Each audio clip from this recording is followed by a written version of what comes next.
Nunca compartilhei isso antes porque é uma história estranha, mas sei que muitos vão se surpreender. Desde que eu era criança, sempre achei que minha tia Carmen era muda de nascença. Bem, eu nunca a ouvi falar. Ela só se comunicava com gestos, sorrisos ou escrevendo em um caderno.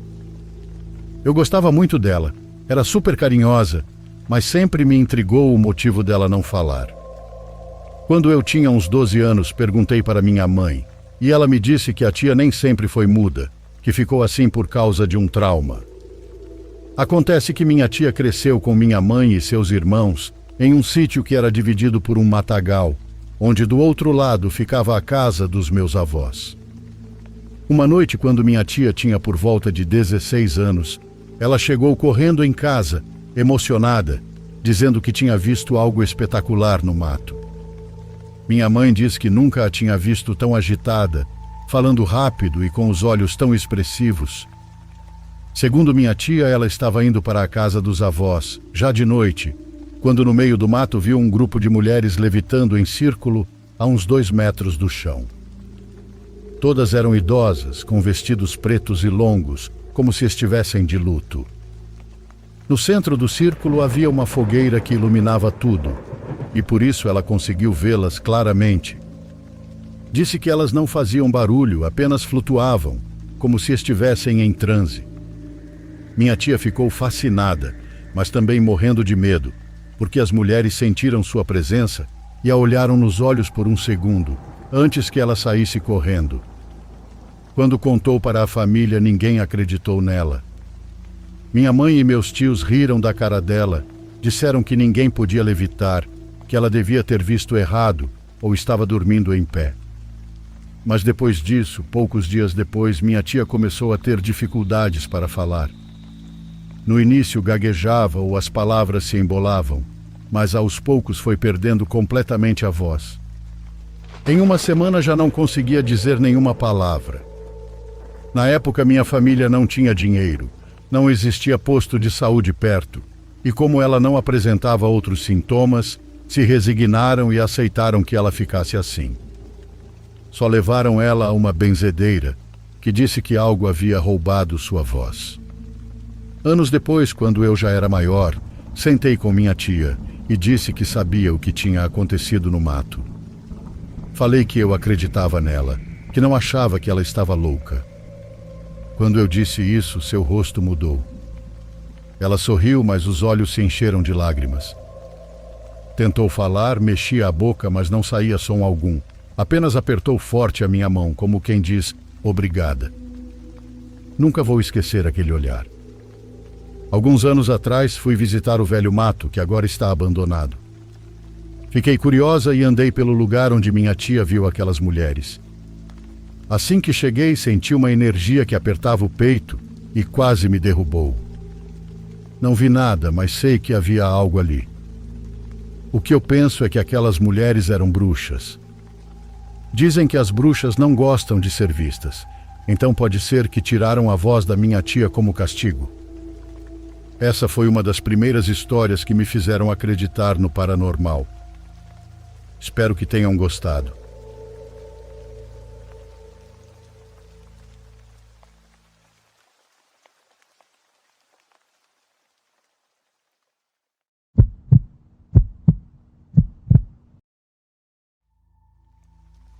Isso aconteceu em 1998, na semana do Dia de Ação de Graças. Eu estava na 7ª série naquela época e tínhamos a semana inteira de folga da escola, o que era incrível. Meus pais trabalhavam, então eles não se importavam de eu receber amigos para dormir lá em casa, já que isso nos mantinha longe de encrenca. Naquela noite éramos 4, eu, Thomas, Corey e Topher. Todos fazíamos parte do mesmo grupo de escoteiros. Definitivamente não éramos os garotos mais populares da escola, mas nos dávamos bem. Thomas era o que sempre tinha os videogames novos, já que o pai dele era bem de vida. É por isso que ele não parava de falar sobre um novo jogo de PlayStation que tinha comprado. Por nada nesse mundo consigo lembrar qual era o jogo. Estávamos no meu porão jogando GoldenEye no meu Nintendo 64, quando Thomas começou a falar disso. Acho que talvez fosse Silent Hill. Lembro que a conversa era sobre como o jogo era assustador e como os gráficos eram incríveis para a época. Corey estava cético, porque Thomas tendia a exagerar em tudo, mas Topher ficou interessado. Depois de quase uma hora ouvindo ele descrever cada detalhe do jogo novo, todos nós já estávamos convencidos de que precisávamos jogá-lo naquela noite. O problema era que Thomas morava do outro lado da floresta. Não era longe em linha reta, talvez uns 6 quilômetros, mas não havia uma estrada direta. Teria que dar a volta toda pela cidade, o que dava uns 15 quilômetros. Minha mãe estava na casa da irmã ajudando a preparar o jantar de ação de graças, e meu pai assistia futebol no andar de cima. Nenhum dos dois toparia nos levar até lá só para jogar videogame. Foi quando Topher sugeriu que a gente fosse andando, afinal éramos escoteiros, e já tínhamos feito trilhas de 20 quilômetros várias vezes. Ele disse que a floresta entre nossos bairros nem era tão densa assim, em sua maioria pinheiros e alguns arbustos. Provavelmente daria para chegar em 1 hora, no máximo 1h30. Hoje, olhando para trás, obviamente foi uma péssima ideia. Mas éramos meninos de 12 anos e achávamos que podíamos tudo. O plano era simples. Eu diria ao meu pai que a mãe do Thomas ia nos buscar, mas que precisávamos encontrá-la na estrada porque ela não sabia exatamente onde ficava a casa. Então iríamos andando pela floresta até a casa dele. Os pais dele trabalhavam à noite no hospital, então nem estariam em casa quando a gente chegasse. Plano perfeito, pelo menos para a gente. Meu pai mal tirou os olhos da TV quando contei isso para ele. Só disse para tomarmos cuidado e levarmos lanternas. Pegamos algumas lanternas na garagem, jogamos alguns pães na mochila e saímos por volta das 19 horas. Já estava praticamente escuro, mas achamos que daria tempo de chegar na casa antes de ficar noite fechada.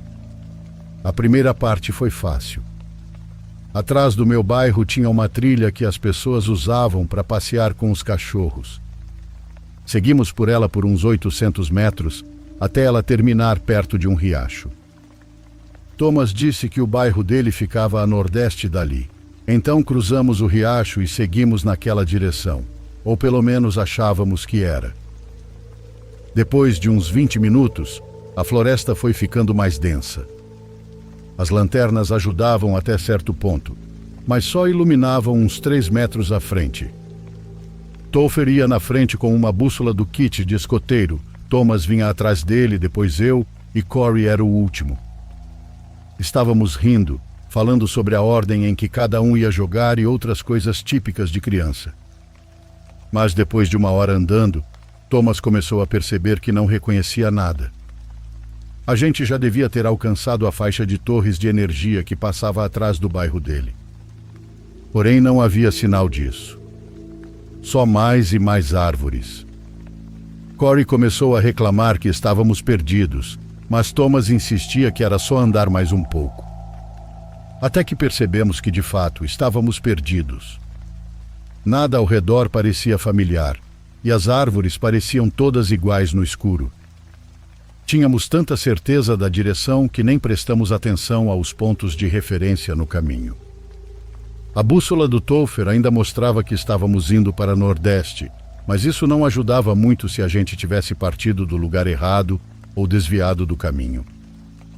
Decidimos tentar voltar, mas o problema era saber de onde tínhamos vindo. Fizemos algumas curvas para desviar de espinheiros e árvores caídas. Escolhemos o que achávamos ser o caminho de volta e seguimos. Depois de uns 15 minutos, Corey parou e perguntou se a gente estava vendo aquilo. Perguntamos: aquilo o quê? Ele apontou para cima, por uma abertura entre as copas das árvores. Havia algo branco flutuando uns 10 metros acima de nós, se movendo devagar pelo ar. Parecia um lençol ou pedaço de tecido, mas estava indo contra o vento. As árvores balançavam para um lado, mas aquilo flutuava na direção oposta. Thomas disse que parecia um saco plástico, daqueles que ficam presos no ar, mas era grande demais para isso. Tinha uns 2 metros de largura e se movia de um jeito estranho, como se estivesse tentando se mover assim, e não apenas sendo levado pelo vento. Flutuava um pouco, depois parava, mudava de direção e parecia nos seguir. Quando a gente andava, ele se movia junto, mantendo quase a mesma distância acima e atrás. Tentamos ignorar e focar em sair dali, mas era difícil não ficar olhando para aquilo passando por entre os galhos. Topher achou que podia ser algum tipo de balão meteorológico, mas por que um desses estaria tão baixo? E por que estaria nos seguindo? Andamos por mais uns 10 minutos quando Corey, ainda na retaguarda, mandou a gente parar e olhar para cima. A coisa branca não flutuava mais. Agora estava a uns 4 metros de altura, enrolada num galho grosso de pinheiro. Mas a forma como estava enrolada parecia errada. Não parecia presa ou emaranhada. Parecia que estava se segurando. O tecido se agrupava onde agarrava o galho. Ficamos parados, encarando, tentando entender o que estávamos vendo. Com a luz das lanternas parecia quase translúcido, como um lençol muito fino. Mas havia algo sólido no meio. Uma forma mais escura à qual o tecido branco estava preso. Então aquilo se moveu. Mas dessa vez não flutuando. Ele se desenrolou do galho. E eu juro para vocês que mergulhou direto na nossa direção. Foi tão rápido que mal tive tempo de levantar os braços.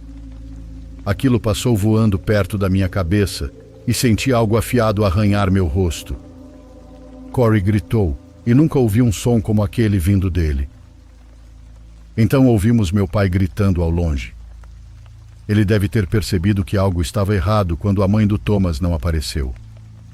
Esse era o furo no nosso plano. Se por acaso meu pai estivesse prestando atenção, conseguiria ver a estrada da janela da sala, mesmo que de longe. Ele provavelmente ficou olhando bem para a gente e ouviu o grito do Corey. Corremos na direção da voz dele, atravessando arbustos e espinheiros, sem nos importar com os arranhões. A coisa branca subiu e ficou acima da copa das árvores, mas nos seguiu, mantendo o ritmo enquanto a gente tropeçava no mato. Saímos da floresta direto na trilha atrás do meu bairro, onde meu pai estava com uma lanterna grande. Ele estava furioso, perguntando o que a gente pensava que estava fazendo, dizendo que poderíamos ter nos machucado de verdade. Mas quando viu o sangue no meu rosto e o medo estampado em todos nós, mudou para o modo pai preocupado.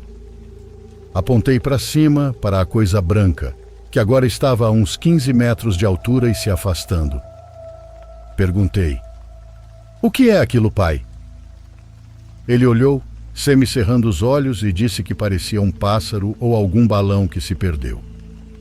Mas pelo jeito que ele disse, deu para ver que ele também não tinha certeza. Já estava longe demais para ver direito, então agora era só uma forma branca contra o céu escuro.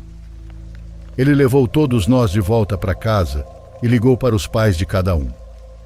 Levamos bronca e ficamos proibidos de dormir fora por 1 mês. Minha mãe limpou o arranhão no meu rosto e não foi fundo, mas deixou uma pequena cicatriz. A história que contamos para explicar a coisa branca foi ideia do Thomas.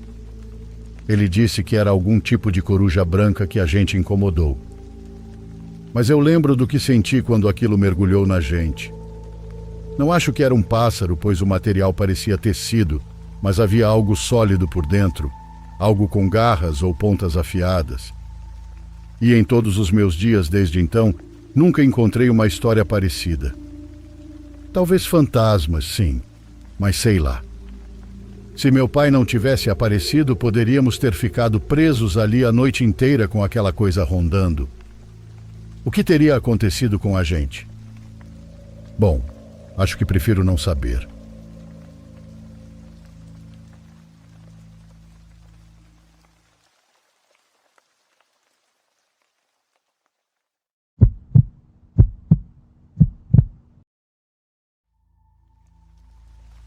Há anos moramos sozinhos nesse rancho isolado. Naquela tarde estávamos voltando de revisar o sistema de irrigação que passa pela linha do canal e, ao entrar no terreno, minha esposa parou. Ela apontou para o campo, entre os sulcos mais próximos da beira, onde, segundo ela, havia uma criança. Disse que estava parada ao lado das canas, descalça, com a roupa grudada no corpo, como se tivesse caído no canal ou saído da chuva, embora naquele dia não tivesse chovido. Consegui ver uma figura pequena entre os talos, mas enquanto caminhávamos até lá, ela entrou entre as fileiras e não a vimos mais. Não ouvimos passos correndo, e não se ouviu nada. Revistamos a borda do terreno, assobiamos várias vezes e minha esposa a chamou caso respondesse, mas o campo permaneceu em silêncio. Pensamos que pudesse ser filho de algum trabalhador perdido, embora não tivéssemos visto crianças havia semanas. Mesmo assim, fomos até a casa dos Santos, que fica do outro lado do canavial, e também falamos com Dona Martina, que mora perto da estrada. Nenhum deles tinha visto crianças nem ouvido nada. Naquela noite não deixei a luz do alpendre apagada. Às 2 da madrugada, já sem sono, ouvi passos sobre a terra fofa, bem do lado de fora da janela. Levantei sem fazer barulho e saí com a lanterna. O cachorro não latiu, mas me seguiu colado à perna. Caminhei devagar até a beira do canavial, iluminando onde podia. Não vi ninguém, então dei a volta pela parte de trás do estábulo, mas tudo estava igual. Quando abaixei a lanterna ao nível do chão, vi uma marca. Era uma pegada pequena, descalça, afundada na parte úmida ao lado do tambor. Não estava borrada nem desfeita pela água, parecia recente. Abaixei para ver melhor. Era do tamanho do pé de uma criança. Fiquei parado um instante, esperando ouvir algo mais, mas nada aconteceu. O cachorro apenas cheirou a terra e depois voltou para casa. Fiquei mais um tempo iluminando ao redor, até sentir um frio na nuca e decidir entrar novamente. Não contei nada à minha esposa ao amanhecer. Só perguntei se ela ainda estava pensando na criança que tinha visto nas canas. Ela disse que sim, que aquilo não saía da cabeça, que sentia que não tinha imaginado. Respondi que talvez fosse uma daquelas crianças que cruzam pelas parcelas e se perdem entre as plantações, mas nem eu mesmo acreditei no que disse. Naquela manhã, quando o sol saiu, voltei ao lugar onde estava a pegada. A terra já tinha secado, mas ainda se via, fraca, a marca do contorno. Não havia outras pegadas por perto, só aquela. A partir desse dia, comecei a sair toda a tarde para revisar a cerca do campo de trigo antes de escurecer. Observava se havia galhos quebrados, se o trigo parecia pisado, mas tudo parecia normal. Depois da primeira vez, passaram-se 2 dias sem vermos nada. Continuei fazendo as voltas normais do rancho, mas toda tarde antes do pôr do sol, eu espiava o trigo e o canavial. E então, alguns dias depois, ao anoitecer, ele estava lá de novo entre as canas parado. Não caminhava como antes, só estava ali olhando para a casa. Chamei minha esposa sem gritar, e ela também o viu do alpendre. Pegou o celular para gravar, mas quando apontou ele já não estava. Revimos as imagens e não aparecia nada. Pensamos que talvez se agachasse ou se perdesse entre a cana, mas não ouvimos nenhum movimento. No dia seguinte vimos novamente, quase no mesmo horário.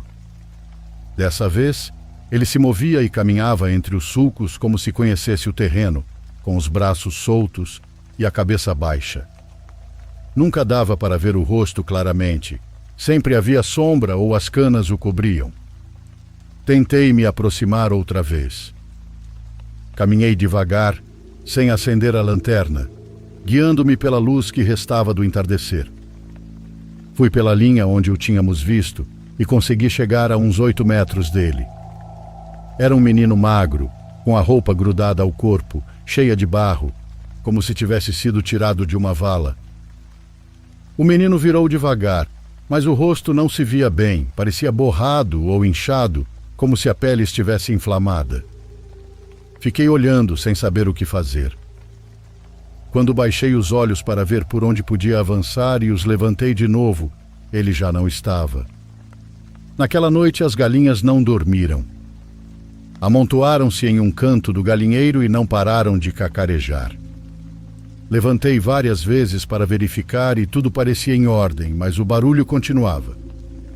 Pensamos que pudesse haver um gambá ou uma cobra, mas não encontramos nada. De manhã, ao buscar água, o poço soltou um líquido turvo. Não tinha cor de terra nem de ferrugem. Era mais como quando o fundo é revirado e os restos se levantam. Revisei a bomba, os canos, os filtros e tudo estava igual. Deixamos a água correr por vários minutos, mas não clareou completamente. Minha esposa disse que tinha sonhado com o menino. Disse que o viu parado ao lado da cama, nos olhando sem piscar. Perguntei se tinha ouvido algo mais, se ele falou ou se aproximou. Ela disse que não, só ficou olhando até acordar. Nesse dia não saímos para o campo, ficamos limpando a casa, jogando água benta que tínhamos guardado. À tarde vimos de novo, mais longe do que das outras vezes, quase à beira do canal. Foi apenas por um instante. O cachorro percebeu primeiro, ficou olhando para lá com o pelo do dorso arrepiado. Quando caminhamos até o ponto, ele já não estava, só o trigo mexido, como se alguém tivesse passado caminhando bem devagar. No dia seguinte, minha esposa levantou cedo como sempre. Enquanto varria a cozinha, me chamou com a voz baixa. Fui ver e ela apontou para o chão. Havia pegadas pequenas e molhadas que entravam pela porta dos fundos e paravam em frente ao fogão. Eram pegadas descalças, com os dedos bem marcados no piso frio. Revisei toda a casa, trancas, janelas e portas. Tudo estava no lugar. Não havia sinal de entrada forçada nem vidros quebrados. As portas seguiam trancadas por dentro. Pensei no cachorro, mas ele estava amarrado lá fora e não tinha como entrar sem ouvirmos. Minha esposa ficou calada enquanto passava o esfregão. Naquela tarde não almoçamos tranquilos.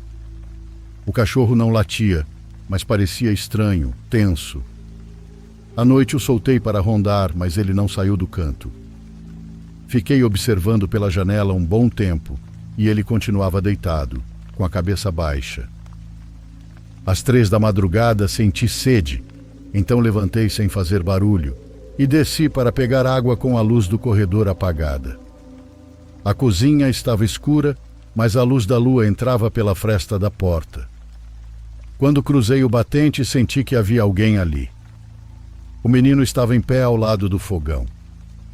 Tinha a roupa grudada ao corpo, pingando água e lama. O chão estava encharcado e ele me olhava sem piscar. Fiquei parado com o copo na mão. O cachorro não fez nenhum barulho e virei sem tirar os olhos dele. Estendi a mão até a parede e acendi a luz. Nesse instante, ele já não estava. A cozinha continuava molhada, mas o menino tinha desaparecido. A cadeira ao lado da mesa estava caída de lado. Algo a havia derrubado. Fiquei ali alguns segundos sem me mover. Depois subi de novo e tranquei a porta do quarto. Não contei nada à minha esposa e deitei olhando para o teto sem conseguir dormir. De manhã, desci novamente e a cozinha estava limpa. Minha esposa não perguntou nada, mas parecia sentir o que tinha acontecido. Já não precisava explicar. Depois do café, fui tomar banho e, ao entrar no banheiro, vi marcas de barro no box. Não eram pegadas, mas rastros. Havia lama no ralo e gotas secas na parede. Eu não tomava banho desde o dia anterior e minha esposa também não.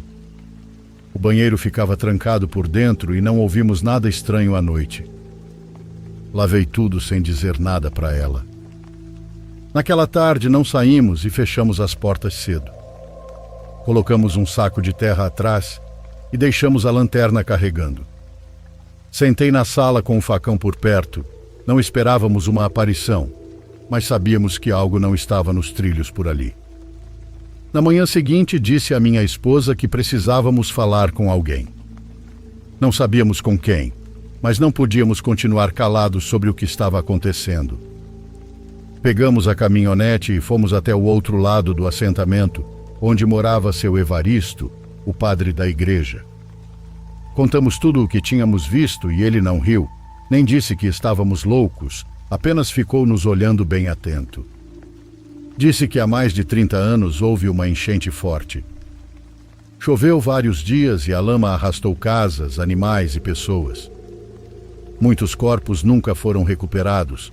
Muita gente acreditava que essas pessoas não conseguiram descansar depois de morrer nesse acidente.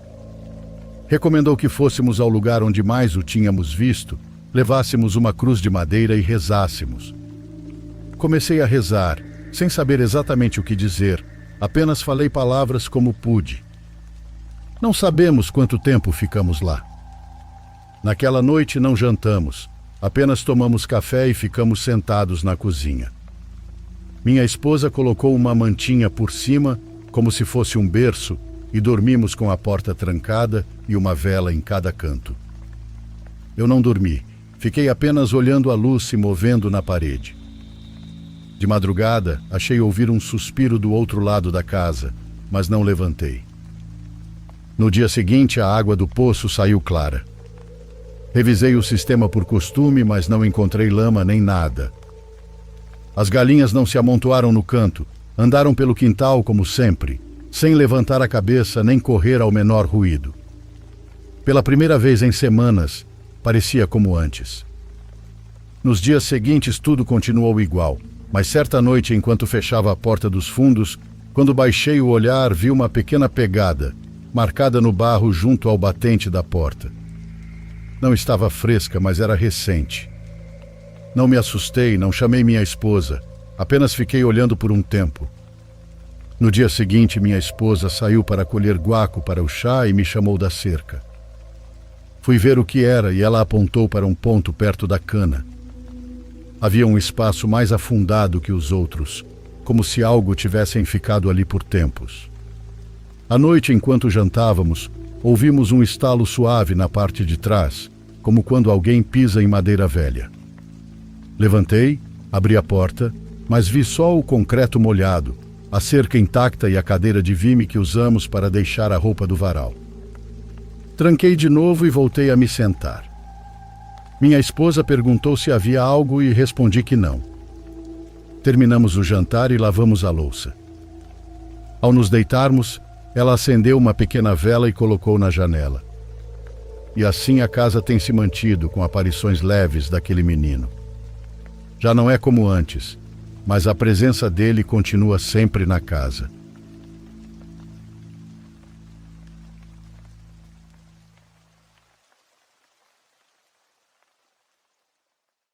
Por favor, curta e se inscreva se você estiver gostando. Agora continuamos.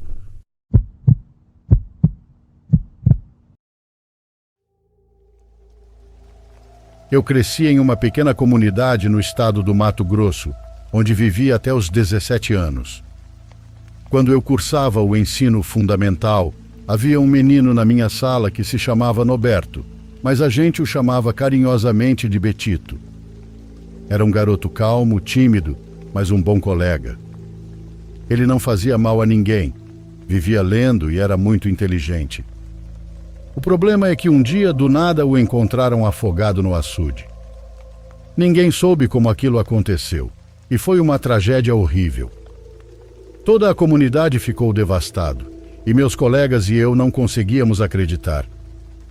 Fomos ao enterro, e foi uma das coisas mais tristes que já vivi. Os pais dele choravam inconsoláveis e eu não conseguia tirar da cabeça a imagem do Betito no caixão. Parecia que ele só estava dormindo. Algumas semanas depois, as pessoas começaram a dizer que viam o Betito andando pelas ruas à noite. É importante destacar que era um lugar bem pequeno, então algo assim não passaria despercebido. Ele também começou a aparecer na escola. Uma vez um garoto encontrou a porta da sala aberta e jura que viu um menino sentado na carteira do Noberto, mas quando se aproximou, não havia ninguém lá. A situação ficou tão séria que a família dele, desesperada, decidiu exumar o corpo. Não sei se fizeram isso para acalmar as pessoas ou porque eles mesmos estavam começando a duvidar. Eu não estava lá, mas minha tia me contou que quando abriram o caixão, Betito ainda estava lá, mas havia algo estranho. Seus olhos estavam bem abertos, e todos nós que o vimos no enterro sabíamos que ele estava com os olhos fechados. Com o passar dos meses, soube-se que Betito não morreu afogado, mas que outro garoto da escola tirou sua vida e acabou confessando o crime a um amigo. O que ele não esperava é que esse amigo fosse delatá-lo à polícia. No entanto, quando foram procurá-lo, ele já havia fugido e ninguém sabe para onde. Eu não conseguia parar de pensar que ele aparecia porque sua alma não conseguia descansar. Mais um detalhe antes de encerrar a história. Os pais do Noberto mandaram construir uma casinha sobre seu túmulo e algum tempo depois ela foi vandalizada. Esse é o fim da história. Eu considero que ela mostra como os atos de maldade de algumas pessoas podem afetar profundamente os outros e o quão injusto tudo pode ser, já que nunca prenderam o miserável que nos tirou um bom amigo.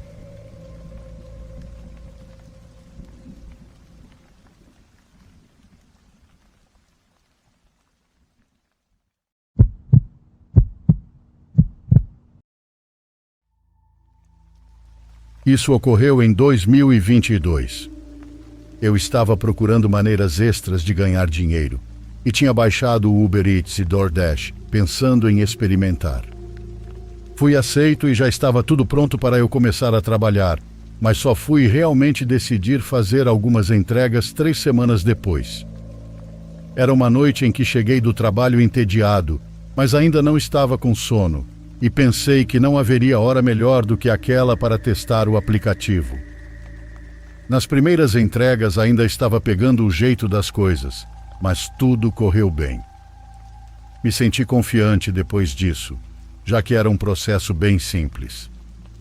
Já tinham se passado cerca de 3 horas, e era pouco depois da meia-noite, quando apareceu um pedido que era diferente de todos os outros. Tinha uma gorjeta estimada enorme, algo entre 30 a 40 dólares. Era praticamente o que eu tinha ganhado nas últimas 3 horas de trabalho. Nem pensei 2 vezes antes de aceitar o pedido. Era de um McDonald's 24 horas, o único da cidade inteira. Ficava bem na beira da rodovia que saía da cidade e ia para o que eu considerava ser o absoluto meio do nada. Assim que peguei o pedido, percebi que era exatamente para lá que eu estava indo. Não andei nem 2 minutos na estrada quando recebi uma ligação do cliente do DoorDash. Ele parecia ser mais velho do que eu, talvez com uns 30 e poucos anos, e não parecia estar de bom humor quando me pediu para confirmar o endereço. Um pouco confuso, apenas li o endereço que o aplicativo estava me direcionando. Depois que falei, houve uma pausa e o homem não disse nada.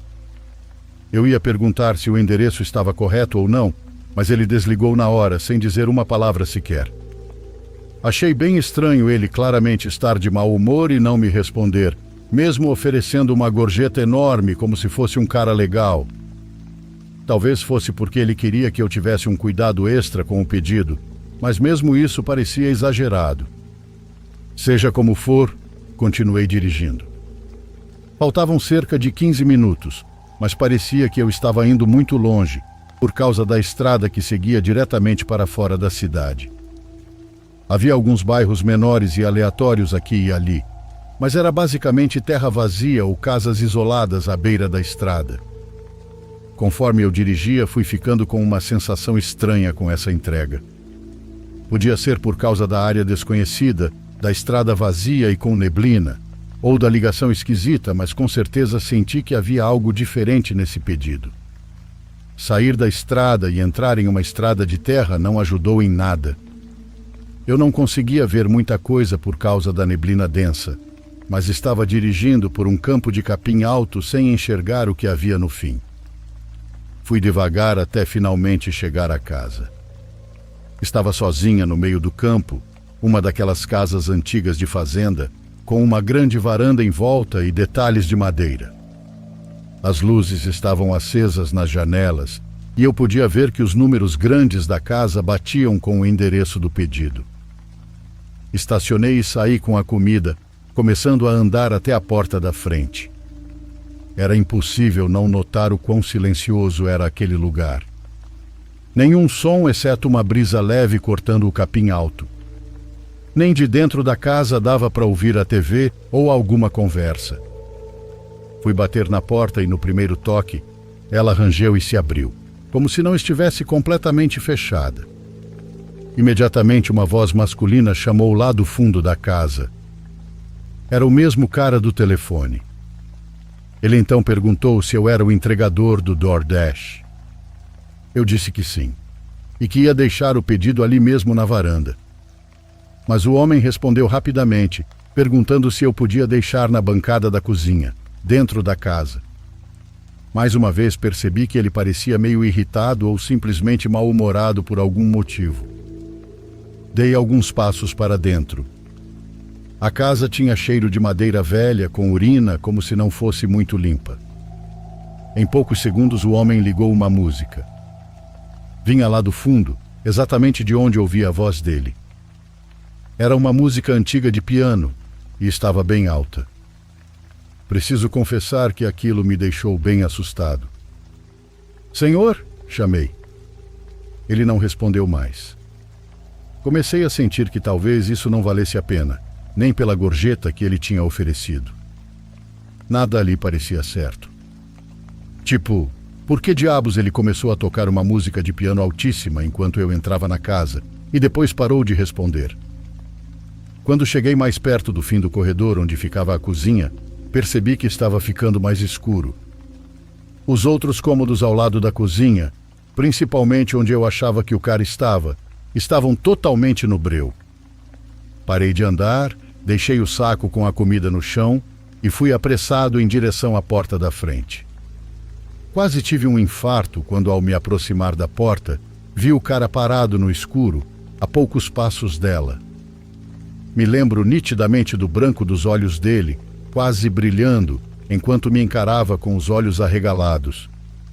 Era como se eu tivesse pegado ele no flagra, fazendo alguma coisa.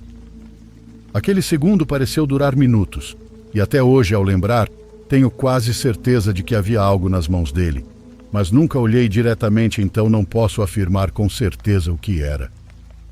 Antes que algo acontecesse, saí correndo, entrei no carro e dirigi através da neblina de volta para a estrada.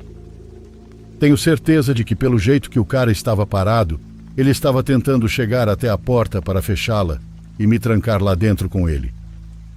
Agora que penso nisso, provavelmente a música era para abafar o som dele se movendo pela casa enquanto eu andava pelo corredor. Naquela noite, apaguei os aplicativos e nunca mais quis trabalhar com isso. Com certeza tomei algumas decisões questionáveis, das quais não me orgulho, mas não acho que merecia o que quer que aquele cara fosse fazer comigo.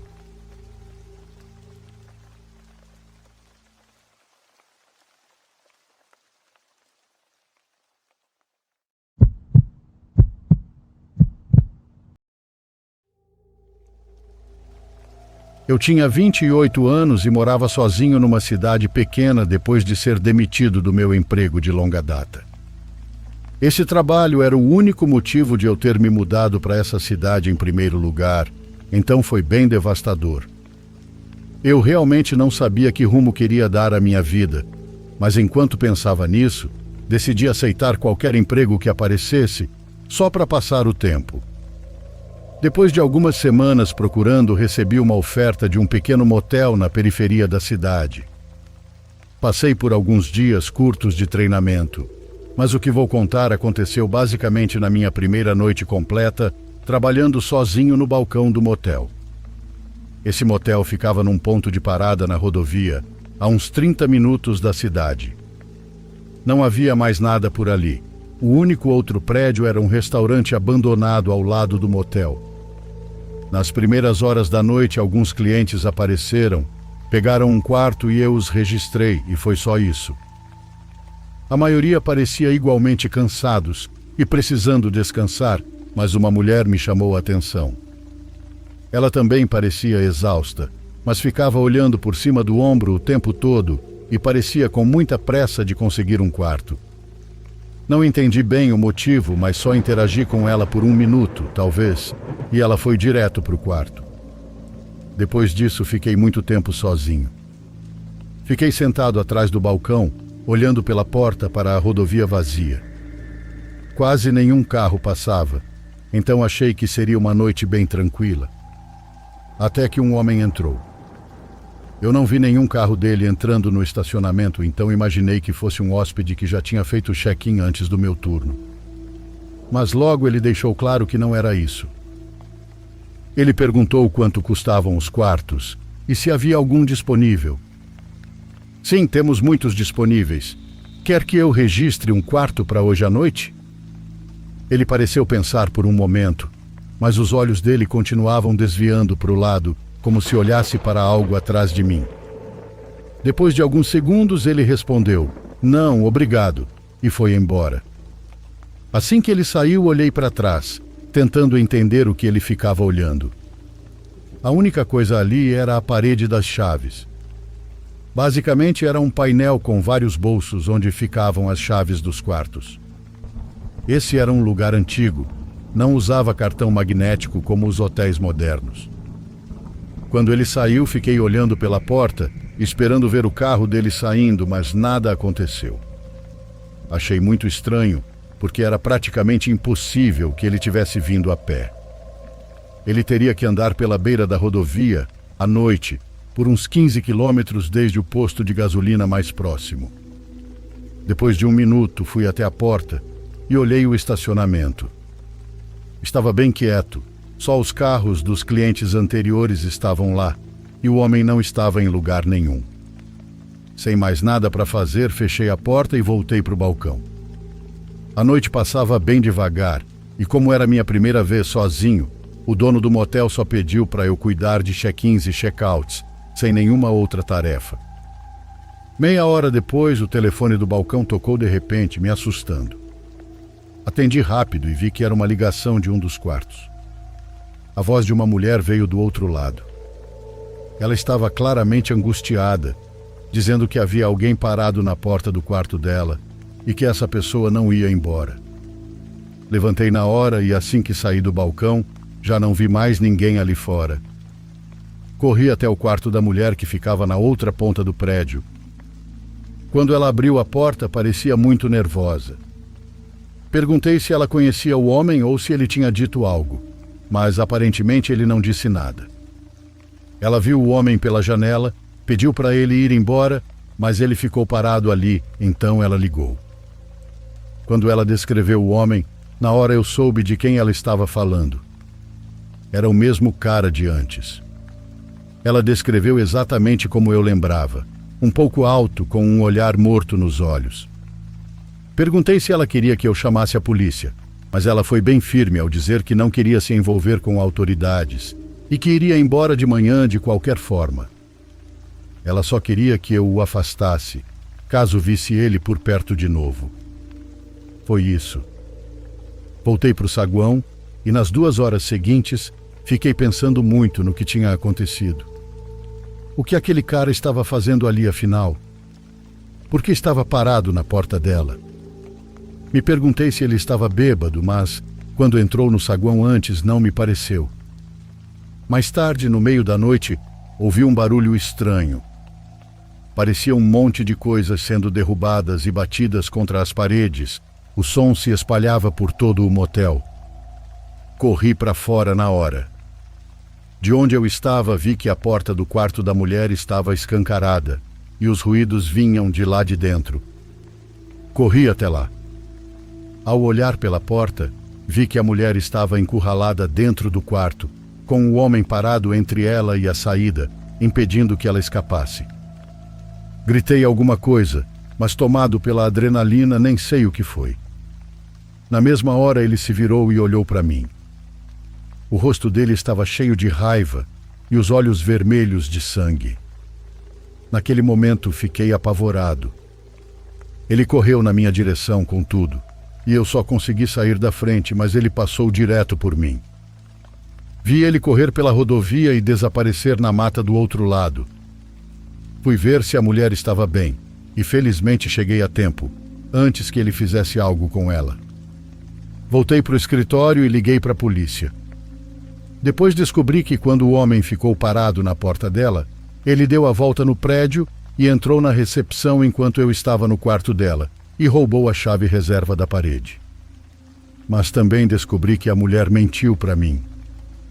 Ela conhecia ele. Era o ex-marido dela, de quem ela estava fugindo, o verdadeiro motivo de estar hospedada no motel e provavelmente também o motivo de estar tão nervosa. Ela disse que ele era instável e quase a matou 2 vezes por estrangulamento. Acho que quando perguntei se queria que eu chamasse a polícia, ela mentiu, na esperança de que ele fosse embora sem complicar mais a situação. Para ser sincero, não sei, mas aquela noite com certeza foi inesquecível e não de um jeito bom. Fico pensando como as coisas poderiam ter sido diferentes, ou o que teria acontecido se ele não tivesse fugido. Surpreendentemente, continuei no emprego e fiquei lá por alguns meses. Mas começou a ficar bem desconfortável ter que lidar com pessoas estranhas o tempo todo, então saí assim que deu.